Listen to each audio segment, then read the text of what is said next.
In tonight's Eye on America, we continue our special examination of Medicare fraud, which costs you as taxpayers billions of dollars a year.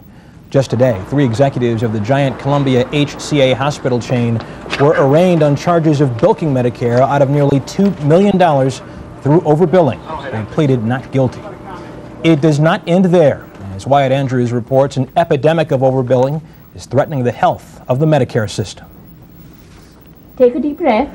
As a $200 billion operation, Medicare knows how to treat 39 million senior citizens, how to tax every American paycheck, how to process 800 million claims, and can calculate almost to the dollar the outrageous amount the program loses to waste and fraud.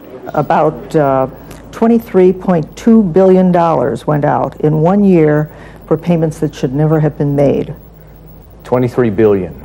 A little over 23 billion. June Gibbs Brown is the Inspector General who's trying to recover those Medicare losses.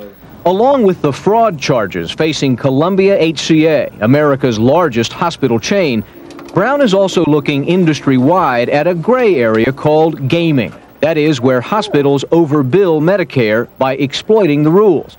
The combination of gaming and outright theft, she says, has put Medicare's finances and the treatment of seniors at risk. They can't continue to get quality health care paid for in their older age if we don't stop this leakage due to fraud, waste, and abuse. The truth is, the gaming of Medicare is now an accepted industry practice. We found an audio tape of a Columbia HCA vice president who openly teaches her colleagues how to bill twice for an elderly heart patient. People need to know how we get paid. Remember, she tells them, we only get a flat fee for heart patients, including any test done within 3 days of admission. Do those $2,000 angiograms 4 days in advance, and we can charge for the admission and the test as well. I said, now, could you do it 4 days before surgery? He said, sure. Because the $2,000 that we now don't have to eat as a cost rolled over here as revenue because it was done more than 3 days prior to admission. And no question, what the hospital gained, the taxpayer lost. That 10-minute conversation saved us almost $500,000. I have no knowledge of any such practice. Columbia's senior vice president, David Manning, claims to know nothing of the blatant gaming, even though the company does not dispute the tape is authentic. In the future, he says, Columbia's billings to Medicare will be above board. And we will, in fact, create the kind of environment that ensures that everyone has confidence that we're meeting both the letter and spirit of the law. I think Columbia was good at legally gaming the system.